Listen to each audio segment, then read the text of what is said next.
Hey, hey, hey. Hi, everybody. Welcome. Welcome to Whiskey and Weird. Speaking of weird, I feel like this is all showing up weird. I don't know if it looks weirdly hazy to me, which I did, of course, sage my environment here. I think my eyes are just screwed up. Pretty much every part of me screwed up lately. So anyway, welcome. Welcome to Whiskey and Weird. I'm here, even though I kind of wish I wasn't. Hi, Jim. Um, yeah, in all honesty, I probably could have just like laid down on my couch. It's kind of how I've been feeling in recent days, weeks. But I'm here because I think that's part of this, right? Just showing up even when it's hard to. And that's kind of what I'm all about here on this show. So, hi, Dean. I'm glad you guys are here. I have no friggin' idea what tonight's gonna look like because I haven't really given a lot of thought. I have been just really off for a couple of weeks, which I could speak to that, right? People might be interested to know what that means for Miss Lauren, right? But anyway, welcome to Whiskey and Weird. Welcome to everyone who chimes in now, who listens to the replay, watches the replay, listens on your favorite podcast. You can watch me here on Facebook most Wednesdays. And I'm also on YouTube, over on YouTube if people don't do Facebook. Um, so yeah, so welcome. I'm glad you're here, and we'll see how this goes. I hope people I thought, gosh, people can just ask me shit. Ask me stuff and I'll answer. You can ask me about me, you can ask me about my thoughts on weird stuff. I just ask that you keep it clean. Wink wink.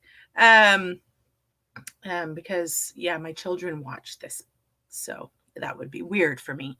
But yeah, I was saying I don't know, some of you might be on it. I feel like this looks weird. I can't figure out why. I think I just feel like I look weird. But the lighting is weird, different, it feels like, for some reason. But who knows? That could be for all sorts of different reasons, right? But here I am. I'm here. I'm here for you guys, my weirdos, whether I want to be or not. And I'm glad you're here too. And let's just have a little fun together, right? Because joy, happiness, all of this kind of helps bring us out of the funk. I have been having a little whiskey. I was thinking about when I first started this show, like the first couple nights. And I've shared with most of my listeners, all of my listeners, if you're listening, the 5 of you that are out there. No, there's a few more than that, but mostly 5. That this idea to do this just really kind of dropped out of nowhere. And so when I started it, I just jumped in because that's kind of how I live my life. I just jump into things. And sometimes it works really well for me, and sometimes it doesn't. But always a lesson is learned, right? Um, and so the first couple of times I did this, I was so scared. I really want to use the F word a lot, but I'm trying not to. So just, I apologize. But I recently learned that this is a sacral chakra thing, which is completely what I'm dealing with lately. My entire life has been about my sacral chakra. And if you want to know what the sacral chakra is, maybe we could get into that.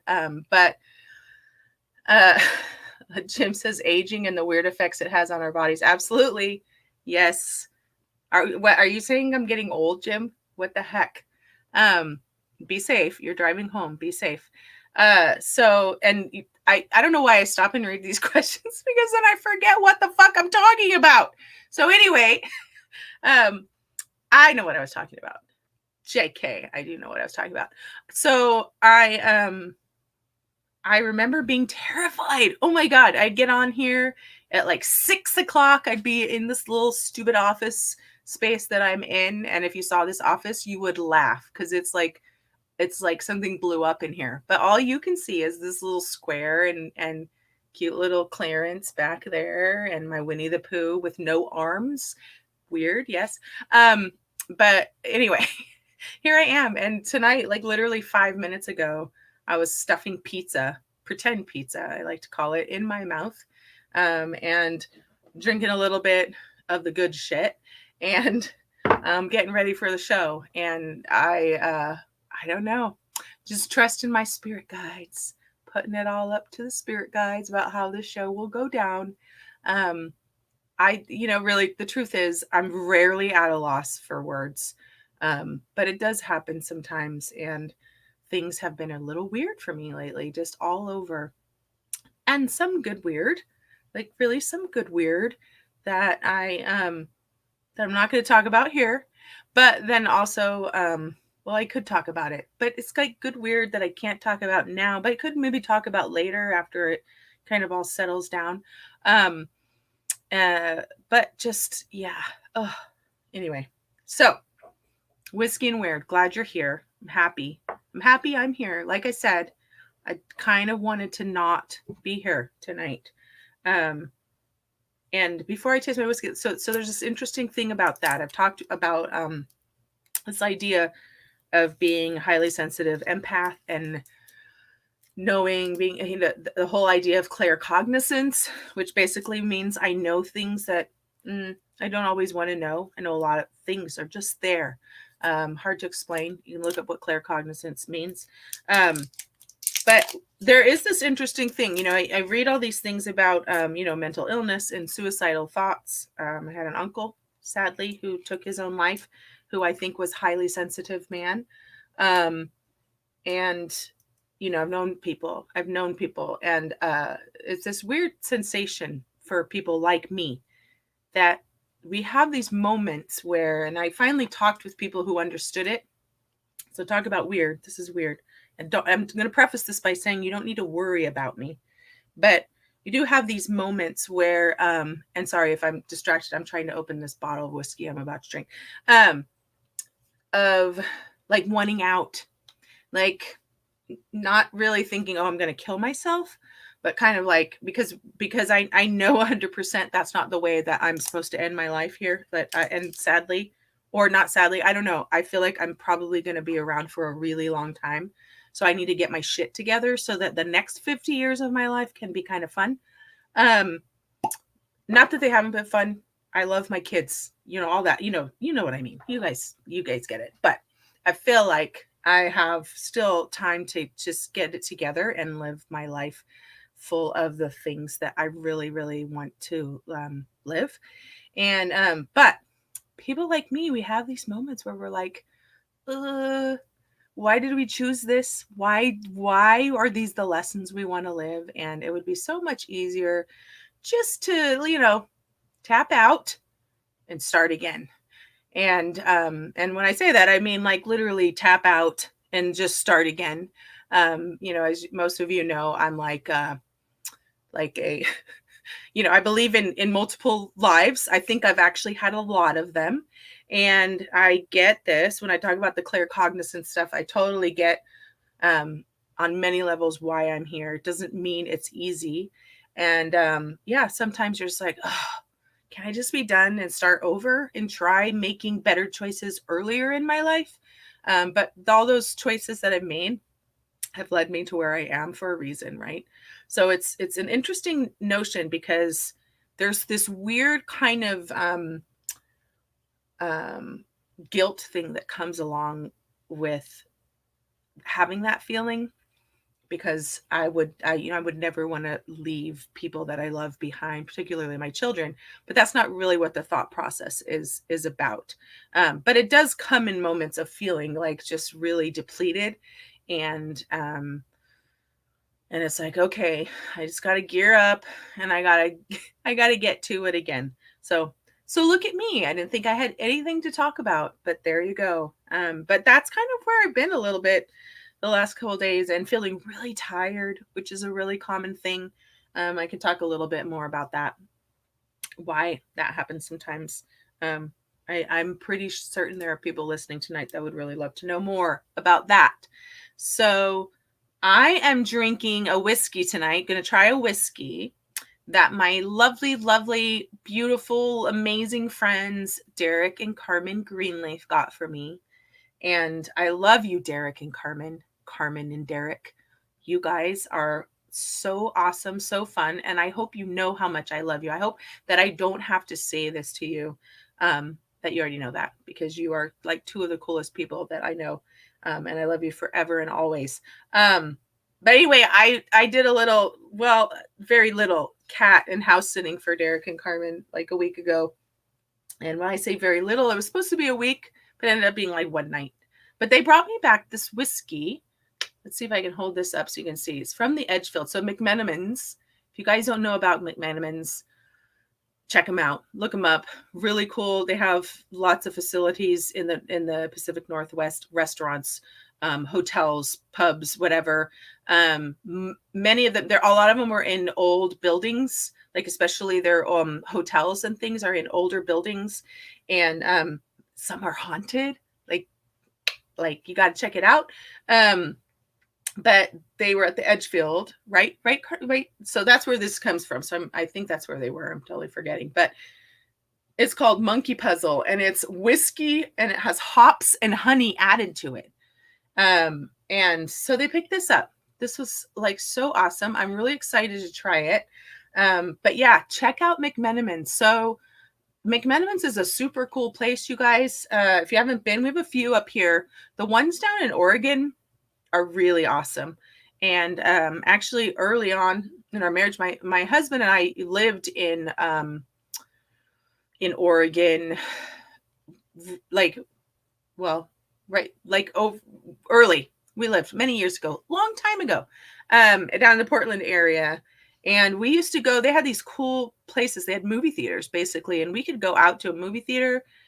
It was in a really old, cool building, that you could get a pizza, a pitcher of beer, and watch a movie for two people for like $20. And, you know, we were young, we were poor. So that was an awesome date night for us back then. And we used to do it quite a bit when we lived there. Excuse me. But there was one place we went, although I can't remember which one it was that we went to, because they had a lot of different places like that. And I'm not sure if all those movie theaters still exist, but they would play like the movies when they were about to go out of, circulation, whatever. And, but there was one we went to see the movie, Seven. Is that what it was called? With, Brad Pitt, Seven Deadly Sins, the one about that. And it was this theater. It was the grossest place. It totally felt like we should have been watching some serious pornography.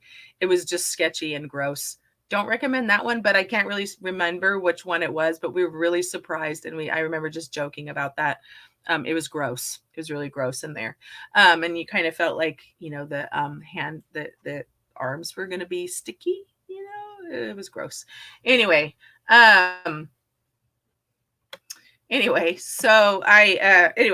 McMenamins, check it out. Go stay at one of their places, eat there. They have good burgers. They have really good hummus plates too. I used to love to get those. And back when I could drink beer, like I can't really drink beer so much. It doesn't like me, mostly because of the wheat. So if I can drink beer that's like gluten-free, I do that. So I'm kind of excited because I don't have a problem with hops. There is hops in here and honey added, you guys. So this is the whiskey I'm trying. It's called Monkey Puzzle from the Edgefield McMenamins facility. You guys, let me know if you've ever been to a McMenamins. Like, chime in, say something. I'm gonna pour it into my little for here. Woohoo! Let's check it out. Let's see how it's gonna be. All right. Oh, I forgot to smell it out of the bottle, didn't I? Gosh, I'm so off my game.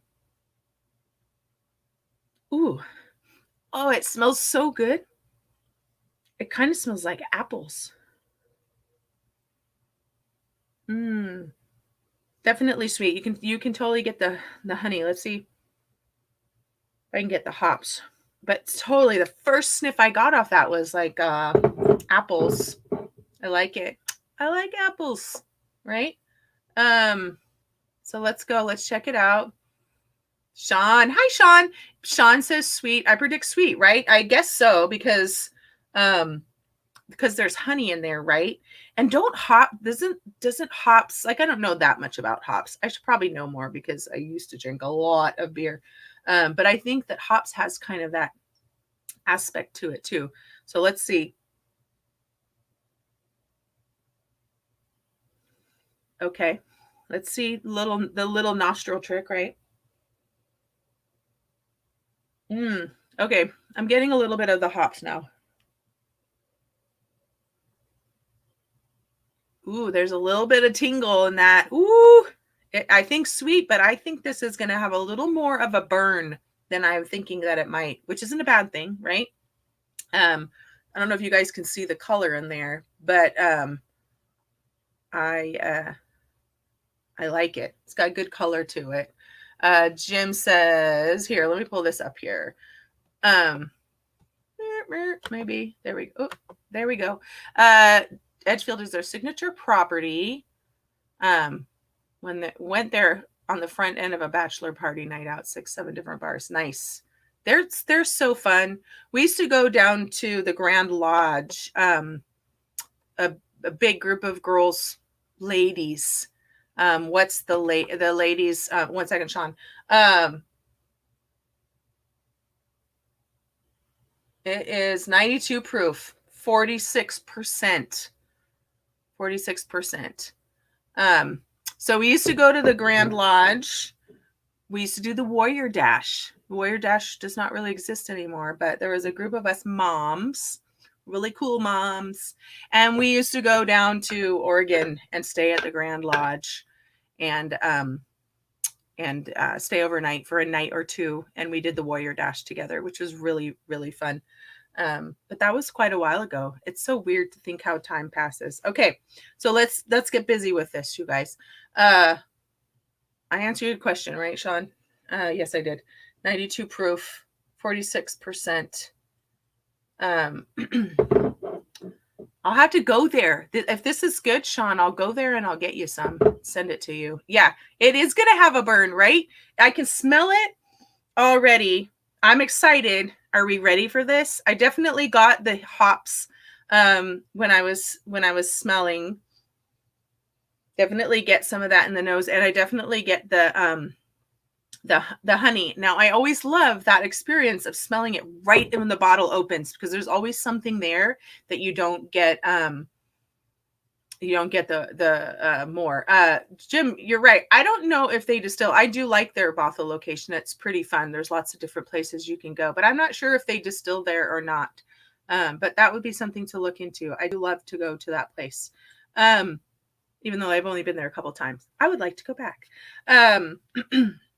So let's give this a taste. You ready, friends? Weirdos? Mm-hmm.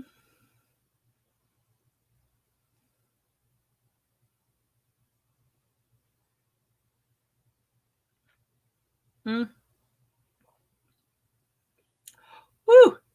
Yeah, definitely a burn, but it's really short-lived. So it's right there, like, I can still feel it. It almost left my tongue numb. But it's really short-lived. I got the hops. It's a cool experience.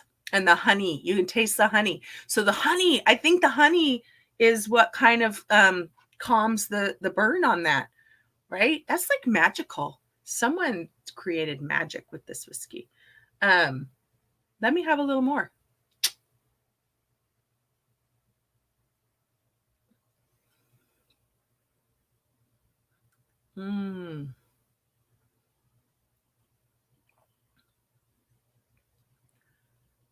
Wow.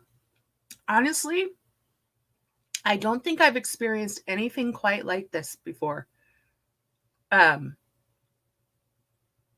Because the burn, you know how, so a lot of times in whiskey, you get the burn on the, like on the end, like as it, as whatever, the end, I don't know what I'm talking about. Maybe I've already had too much whiskey and not enough pretend pizza. It's good. This is actually really, really cool. Like I It's got a really pleasant taste. The honey is there. I'm liking the honey.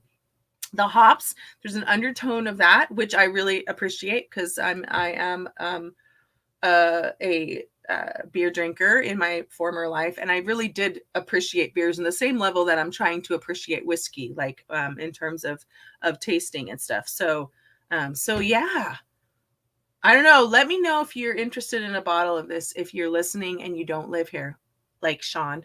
And I will try to make a trip to the Edgefield just so I can get some of this. And Carmen and Derek, thank you. This stuff is great. I will save some to drink with you because you need to try this shit. It's really fucking good. All right, there comes the F word. I guess I've had enough of this. All right, Sanja, everyone.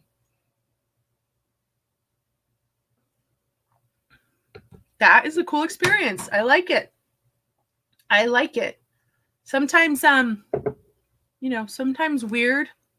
And this is kind of an interesting combination, right? Like hops and honey, who knew? But really clever, really smart. And I think there are a lot of people out there like me who have made the segue from beer to whiskey. So I think the the hops thing in there is really, really clever. But yeah, I'm trying to think about the best way to describe this experience because it like burns for a minute and it is a pretty good burn. And as Sean alluded to with his great questions, it's because it's 92 proof, right? You're right, Sean. I told you guys to keep it clean and now I'm using the F word and stuff. You're right. But that's not really what I was talking about when I said keep it clean, because I know some of the people who watch my show. But you're right. I will keep it clean. I'll drink it more. Although that seems really counterintuitive that you would be asking me to drink more to wash out my mouth, sanitize my mouth, because I'm pretty certain whiskey does not do that. Whiskey has a really fun effect on paranormal here. So anyway, moving on, we tried our whiskey. If you're just chiming in, Monkey Puzzle from McMenamins Edgefield with hops and honey added. Pretty cool. I would recommend it. Really cool bottle of whiskey, and I'm grateful to my friends who bought it for me. I'm so lucky to have awesome friends. So now let's get on to the show, the rest of the show. Although 22 minutes, look at me. I'm filled 22 minutes with nothing, right? This is awesome. This is really awesome. I'm glad. Sean and Jim, I'm really glad you're here talking to me. I appreciate that. So if people come in, and I know that there's more than just Sean and Jim here. Oh, and Dean. Dean is here. Thank you. So, yes, Dean, I can count on you. Let's see if this question is too smart for me, though. So, he's probably been sitting over there thinking about how to ask this question. Any thoughts on the inner Earth theory or hollow Earth, known as Agartha, and other names being inhabited by beings, specifically the legend of underground cities beneath? Okay, I have absolutely heard of this. I have not heard the name Agartha, but so Mount Shasta, absolutely magical, crazy place. All sorts of weird stuff happening there. And Dean, if you aren't familiar with them yet, you might check out Dana and Greg Newkirk. Okay, they, I watch a lot of ghosty shows and all of that, and that's where I first found them. But I'm a member of their traveling museum for the paranormal and occult. And they have a great documentary called Hellier. There's 2 seasons. You can find it on Amazon or Prime, both on there. It's super cool, really crazy shit. If you watch that, I've learned a lot from them on that and from other people in the clubhouse about these different ideas. But here's the thing. I've said before that I don't, I don't try to tap into or cling on to any certain belief, right? Because I think that it's just, there's too much new and different out there. But I think that I believe there's something to that. I think it's a really interesting theory. I think it's 100% possible. The kind of stuff that happens at Mount Shasta and even at Mount Adams here in Washington State. I don't know if you've ever been down there or heard about that, Dean. But yes, check it out. So Dana and Greg Newkirk, and they have a Patreon. So I do pay $15 a month to be a part of their museum, but it's pretty cool. I feel like you would really be down with that if you checked it out. And especially if you watch Hellier, they just dive into all sorts of high strangeness. They're just super, super cool people and really smart. Like, honestly, the kind of people I hope someday I get to sit around and sip whiskey with and just talk about high strangeness with. So check that out, Dean. You'll totally be down. But yeah, I think it's possible. So I don't know. The more I think about some of the stuff, I don't know if you've seen some of the videos. Of course, there's all this information coming out from the military, the Navy in particular, about UFOs. And I always often think about the ocean. I think I've mentioned before that the ocean is really like, I'm terrified. Like, it's a fear of mine, and I don't know why, but I think that there could be something more to that than just big open water and whales and sharks and shit, right? But I don't know if you've seen the video of, it's on, it's one of those shows where they're recalling. Sorry, that's me moving my screen about because I'm all antsy and excited to talk about this. But there's one where there's a guy they're on a ship, and he's telling this story. I have a feeling probably telling the story before he was given permission to do so. I don't think they share his real name on the show, but he was on a ship out at sea, naval ship, and alarms started going off. The kind of alarms that say, okay, everybody needs to get inside. Nobody can be outside of the ship. And he somehow got locked outside of the ship. Everyone else was in, and he's outside and sees this ship rise up out of the ocean, hover above the ocean by a few hundred feet for a few minutes, and then take off into the sky. And so it was pretty crazy. And I like, for me, I watched this stuff, and I'm like, yeah, totally. Lisa just says, yes, the ocean is one of the very few unexplored places on Earth. Absolutely. Like, who knows what the hell's happening under there, right? Like, I don't know. But I think absolutely it's possible that there is stuff going on. And I don't know that the Earth is hollow per se, but maybe there's just, things happening deep within the Earth that we might not know about, or even just these ships that have basically embedded themselves. How many of you guys have seen that movie, Cowboys and Aliens? I was just talking about this movie the other day with my family. I love that movie. But it's kind of that same thing. There's this, ship that's basically hidden in the desert under the earth in these rock structures, and nobody really knows they're there. But yes, I totally know about that. I think it's not, completely out of the question, and super cool. So thanks for that question, Dean. I knew I could count of you. Yeah, pockets of caverns maybe inside Earth. Absolutely. So speaking of that, when you watch this Hellier show, see, this is a really crazy fucking synchronicity. When you watch that Hellier show, the Hellier show begins with them going out looking for the Kentucky cave goblins. I don't know if you know anything about that. But, the caves, of course, being the entrances to such caverns, correct? Right? So yeah, you totally need to check that out because it's really freaky. Lisa's watched it recently, right, Lisa? Raise your hand, Lisa. Say it's totally cool, but it starts out with the goblins and goes way sideways, and really crazy. So yeah, check it out. I think that there is something to be said there. And I wish I was a millionaire and could just spend my life exploring all this weirdness because, I don't know. I'm getting all excited up in here. Anyway, I was going to say, so I'm reading this book.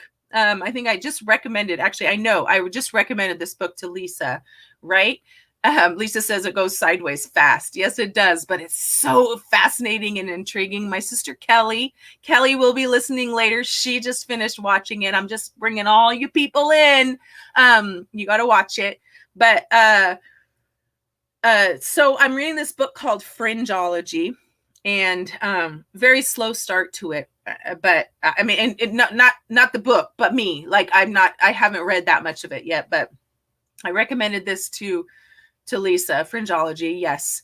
And there's this quote. I should have brought it down. There's a quote that in the introduction, he's just talking about, the author's talking about kind of this exploration that he does throughout the book, and he's kind of just going places and basically, you know, he's looking for answers. In the end, kind of realizes there aren't a lot.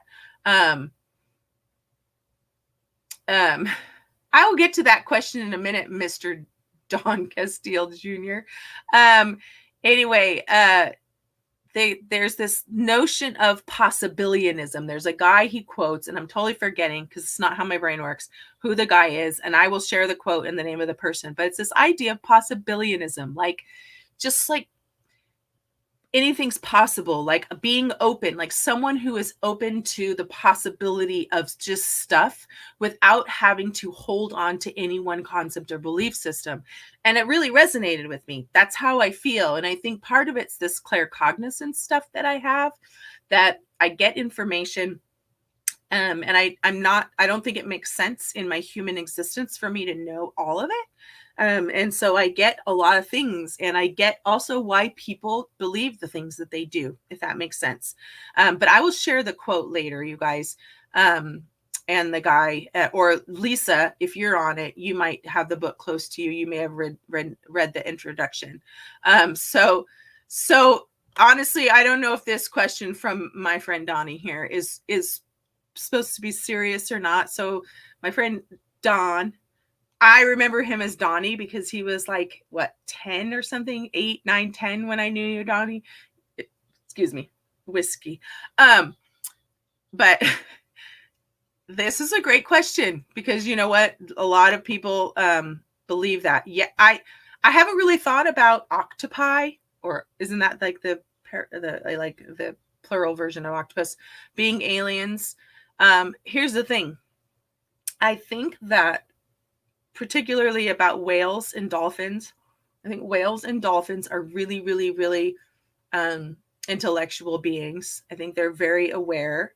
There's a lot of stuff out there about sea life. So when you really dive into some of this stuff, and I'm a part of enough groups, and I've done enough like trainings just for my own information about all the different belief systems and the different star systems.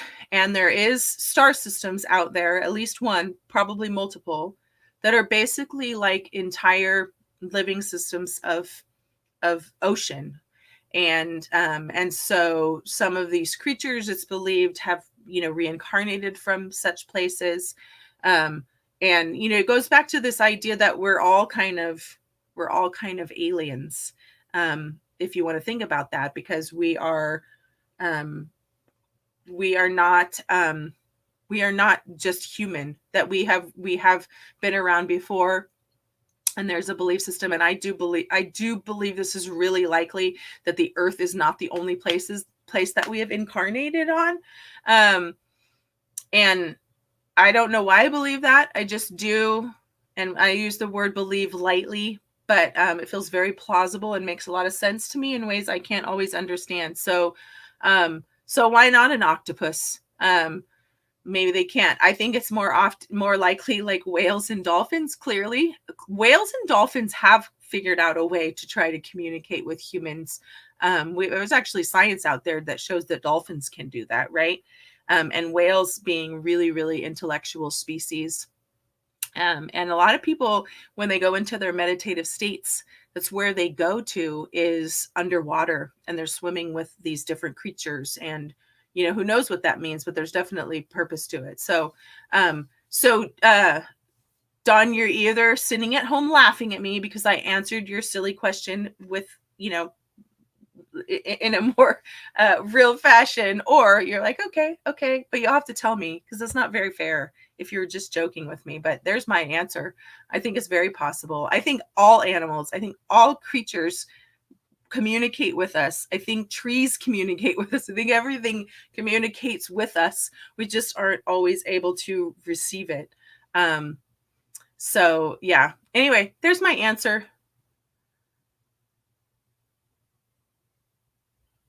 I don't even know. This is the funny thing about people you haven't seen for how many years has it been, Dawn, since we've seen each other?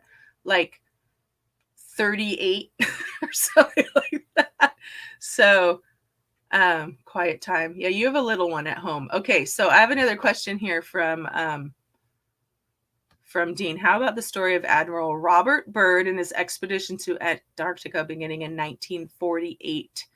He abruptly left because part of the fleet was destroyed, so they never went back. Inhabited? Interesting stuff. Yes. I think that Antarctica has weird stuff going on. So here's the thing. Where would you hide? Where would you go? 1984. That's pretty cute that you remember that. Dawn, I guess that's about right because I moved back here I moved back stateside in 1986. So Dawn, I know, so I might as well mention this because he's here and I keep mentioning his name. So Don's older his sisters, Whiskey, Susan and Margaret, they were friends of mine. He's their little brother, and we used to spend a lot of time together when we lived in Landstuhl, Germany.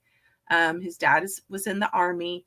And like I said, I just remember I totally remember him as a little brother. And now he's a fully grown man with children of his own.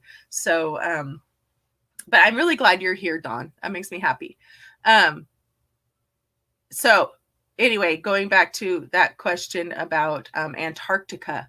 So here's the thing. I think that any place on this earth where aliens, perhaps, if that's what we're going to call them, just other light beings in other forms. So I think of it as like light beings that aren't currently aren't experiencing the human existence. And they might be experiencing some other existence that are here. I think they're going to choose places that nobody is going to be looking, right? They're going to choose Antarctica because who the hell goes there? They're going to choose the bowels of Mount Shasta because, again, who the hell goes there? They're going to choose Washington State. That is so funny that just came out of my mouth. That's really weird. Probably intentional. Thank you, spirit guides, for whatever that meant. Anyway, but there's something to that because there's a lot of really weird shit that happens in Washington State, and I'm here in Washington State, so weird shit, right? Extraordinary beings, yes, Sean. If you're the ocean, that was really where I was going, and I said Washington State. What the hell is happening to my mind? Washington, ocean, Antarctica, like, you know, the places that have a lot of space in them that people aren't going to, right? Interestingly, I think there's a lot of places in the mid US that we haven't explored, but that's where the Kentucky cave goblins are. So they're hiding there any place. So to your question, Dean, absolutely. I think that Antarctica's got some stuff, and there's actually some great photo ops about some places in Antarctica that suggests that. And even when you dive into like the Marvel comics, like look at where Captain America landed, and they're out there looking for him, and all the, like all these, there's these things. I think that through art, through poetry, all these different things, we get glimpses of stuff of truth that we may or might not be ready to discover. But anyway, Marvel movies. Anyway, I don't know why that came up. Maybe you are one.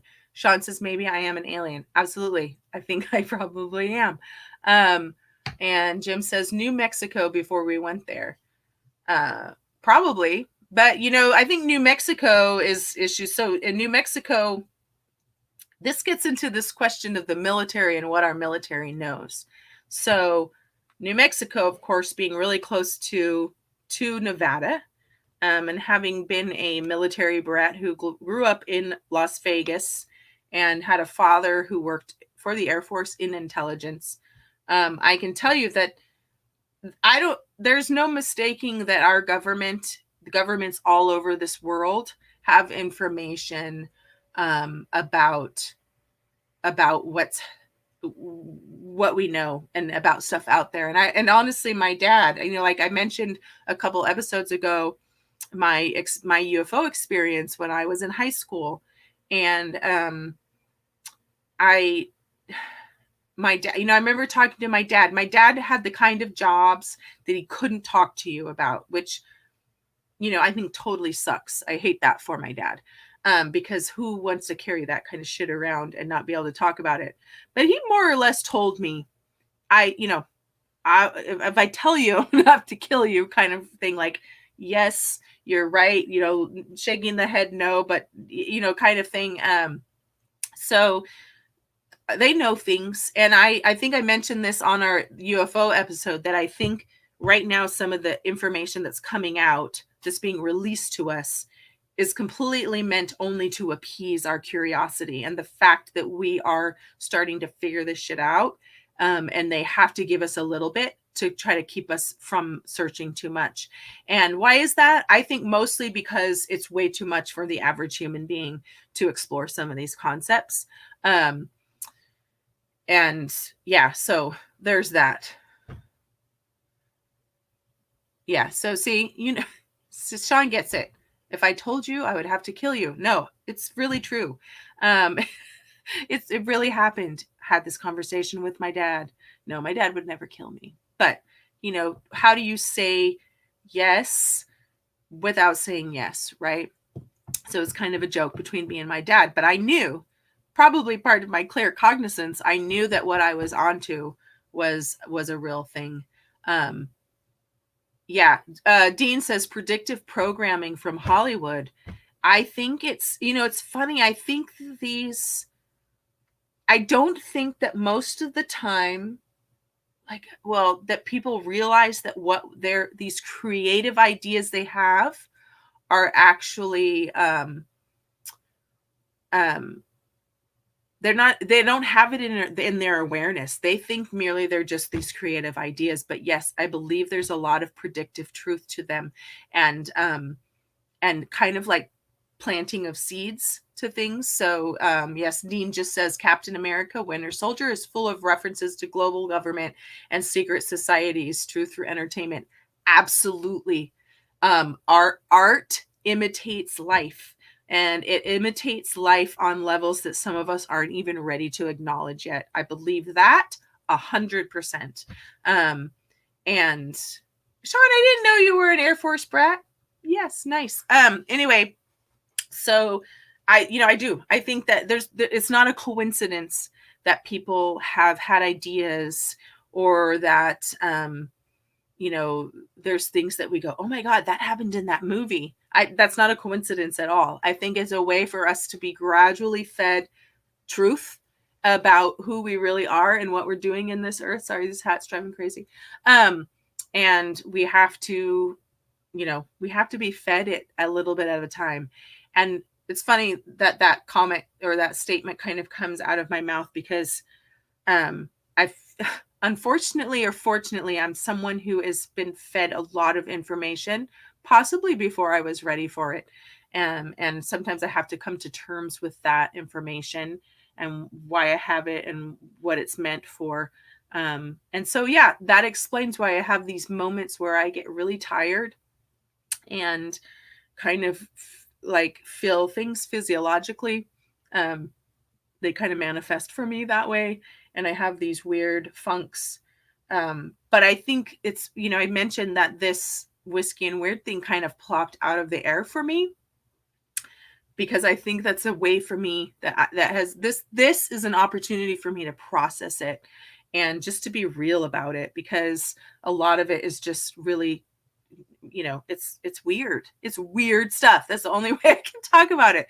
But I love people showing up here who who kind of are okay with hearing it and are interested in hearing it, and very possibly receiving your own information that you may not or may not realize is happening for you. Um, but it's, it's all really, it's all linked. It's all, it all will make sense to us someday, right? And in the interim, I think when we are in the kind of in the liminal space of between lives and things like that, that we do understand, we get it. Dawn says, I'm sorry to tell you this, but all this is a holographic simulation experiment. Some of us just became self-aware of that existence. I think you say that in jest, but the funny thing about that is,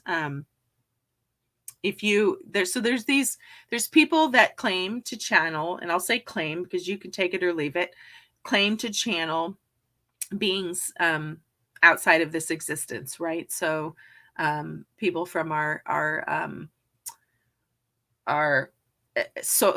system families, kind of our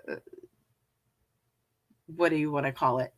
What's the word? I'm totally losing it. But our star system families that are out there. And yeah, I'm just about to get to that comment about the Matrix, Dean. That the earth, that humanity is just kind of an experiment for our light beings, our true selves, to kind of experience something completely different, and that the human experience is one that is fraught with way more emotions than any other experience in the universe, in all of it, all the universes everywhere. And so it's kind of this experiment with how do we deal with like all the things that we are capable of feeling as human beings. And so the idea of the Matrix, and I think I just shared a meme from Keanu Reeves about like the Matrix actually is probably more real than we realize now. We could get into this whole conversation about grid lines. Dean, Lisa, you guys might be interested in looking up that notion, because it is a matrix. We exist 100% in it. And, this idea that everything we're experiencing, what we're doing right now, is kind of just a fabrication that we've created. It's all really weird. And as I said, it's not like I necessarily believe it, but at the same time, it makes 100% sense to me. Does that make sense to you? Like, I don't know. I'm kind of weird that way, but I understand the purpose of it. So it's not a big deal for me, I guess. It is hard work, again, which is why I have these bouts of depression and anxiety, and I feel really tired sometimes because I'm processing things that are way beyond my human understanding. Sean says it's like Q from Star Trek, or just playthings in some other being's toy box. You know what? Absolutely. And in some ways, when I first heard this idea, I was like, fuck that. Like, like that doesn't seem very cool. But the truth is, we were all part of the experience. Like, we were part of planning it. Like, there are people up there now, or not people, there are beings, light beings up there now watching what we're doing. And probably in another lifetime, we'll be up there pulling the strings while they're down here. So we're all part of it. Like, we created this. When we come back, we decide that, okay, this is the lesson I need to learn, and this is the bullshit I'm going to have to live through to get through it. But what I found is that there's a lot of peace that comes from acknowledging that I decided this is what I need in this lifetime. Does that make sense? I don't know, but it's interesting. It's not weird. I've definitely had whiskey to drink tonight and not a lot to eat, but yeah, let's see. Oh, Angelique is on. Angelique says, maybe it means you are full. And if it's negative external energy, you need to time the run to garbage compactor, and your body tells you that. I think that's an interesting concept, Angelique. I've been dealing with this long enough to know that sometimes I just take on other people's stuff. So if I'm dealing with my own stuff, yes, it becomes harder for me to process and protect myself from other people's stuff. 100%. But I also believe it's part of my process to help people with that. I'm naturally inclined to help people heal on an energetic basis. And I personally have been dealing with some of my own human physiological stuff, which makes me less equipped to deal with the energetic stuff. So, and yeah, so yeah, it is a both and situation. What you're saying is certainly an aspect, Angelique, of that. But it's also just part of knowing who I am and what my purpose is and how I kind of show up in this experience. And yeah, I have been bombarded by energies in the last week or so. Even like the shooting that happened in Boulder. I don't watch the news. I don't take on that stuff in a cognitive way, but I do take it on energetically. So all the people in the world, including my own siblings who are really struggling with that and the why of it, I have to protect myself from that. And I definitely was already feeling depleted a little bit. So that does become harder for me. So you're totally right about that. But I also get it. I understand what's happening. I just don't always, I just kind of have to be with it. And but yeah, you make a great point. Sean says we are a human ant farm, kind of. Dean says we are all star seeds in some respect, living out our human lives via this meat suit we wear. 100%. And yeah, Angelique, it is. I mean, it's kind of my plight. I have to do a lot of protection on my heart and my heart chakra. And it's not always, it's not always a good thing to be a healer and a nurturer, because I often take on things that I don't need to. But I've learned this about myself. So I'm much more in control of it now than I was like 10 years ago. So, but it's partly why I love hanging out with preschoolers, because they're unjaded. They don't come with a lot of crap, and they're just lovely, amazing beings, still very connected to their starseed family and to their true purpose. And I think that's why I love hanging out with preschoolers.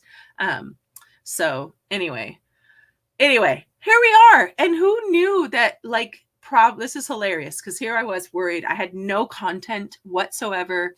I trusted that my people, my weirdos, would show up and ask me the questions. And here we are, 52 minutes in. And this has been a lot of fun. I love being asked questions about stuff by people who are totally comfortable hearing my weird answers. You guys are amazing.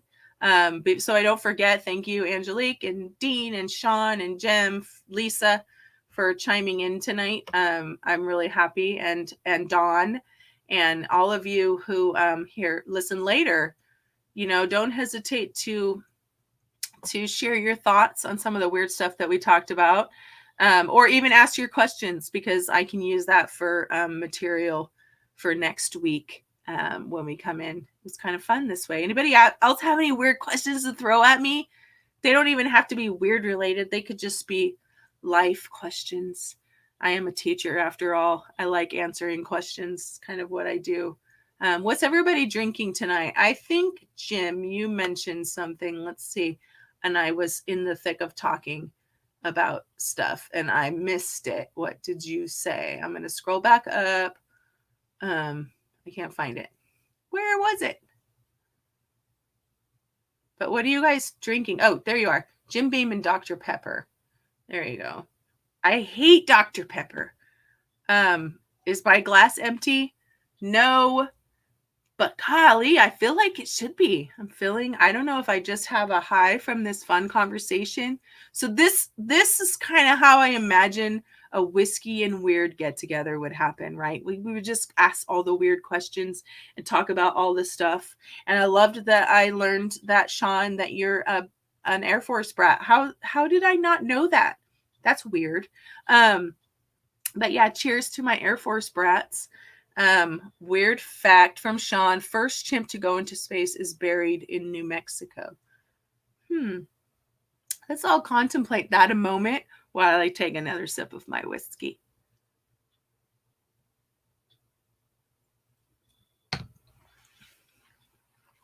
Yeah. I bet there's a lot of weird shit buried around the earth. Don't you think so? I mean, that reminds me, this whole idea of, oh, hi, Frank. Frank, I'm so happy you're here. Let's see what Frank has to say. Garrison Brothers Texas straight bourbon mixed with something soda stream I had in the fridge. Oh, I loved it. I love that you're here and that you are sharing what you're drinking right now. I've never had Garrison Brothers, so I might need to come over and have that since you live like 3 minutes and I walk past your house like every day of the week. I'm glad you're here. You need to chime in more often because I feel like that you would have some great questions and some great insight about weird stuff. I don't know why I think that. Maybe you're just not ready to go there, but glad you're here, Frank. That's awesome. And I have no idea what I was just about to say. Oh, anyway, next week, let's just show up. Bottle is empty. Is that your way of saying, no, don't come over? Don't come over. Anyway, it's all right. I get that a lot. Please stay away. Bottle is empty. Or it's just your way of saying you really enjoyed it. Well, I still have lots of Monkey Puzzle, so we could open that up. Anyway. Okay, I think it's probably coming time for me to sign off from this show. But honestly, you guys, this was a lot of fun. Thank you for hanging in here. Astrology, perhaps next week. For sure. Okay, so Dean, I don't know. See, I'm just getting to know my friend Dean here. And so I've been trying to figure out, because I am into this. I believe that all numerology is a big thing. I think astrology, there's all stuff to it. It's all of it is information, right? It's information to kind of work as a guide on our path and support us in what we're meant to be doing down here. And so funny thing, when we say, oh, we're like ants in an ant farm or we're puppets, it's not really like that. I think that we're provided with a lot of information to support us and we just have to be open to it. Angelique says astrology mixed with crone magic. Let's do it. I'm trying to figure out what time I was born because I'm really limited in understanding my full chart. And I don't know that.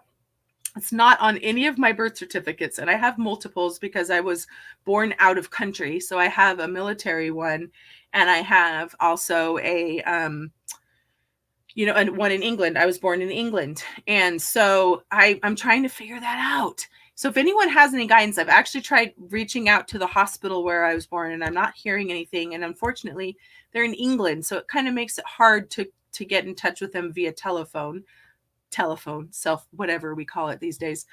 So anyway, astrology would be great. And probably if you guys have questions about that stuff, chime in the next week on our page. And I think that could be pretty cool. I mean, at the very least, we could talk about our sun and star signs and how we kind of relate back to them.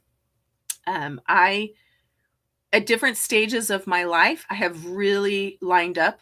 I'm an Aquarian and I like right now, totally feel like it is the age of Aquarius right now. So totally aligning with who that says I should be. Church of the Flying Spaghetti Monster Pastafarnism. What the heck, Don? I don't know what that is. You're crazy, dude. But I'll look it up. You need a rectified chart if you don't have a birth time. Thank you, Dean. Somehow I knew that you would have that answer for me, which is why I addressed you directly. So I'll look for that. I could do a tarot reading. What? Frank says, what? I don't know if you're responding to something I said because everything I say is so clear. Or if it was the comment from Dawn. I'm not really sure about that. But tarot reading. So I just got my first set of tarot cards, Sean, and we might need to check that out. And I'm like, yeah. Anyway, I got to wrap up, you guys, because I try to keep this simple on myself, and my my audio recording is about to go. So peace out. Love you all. Thanks for being with me on Whiskey and Weird tonight. I'll talk to you later. Bye. Thanks for being here. I'll see you next week. Let's talk astrology.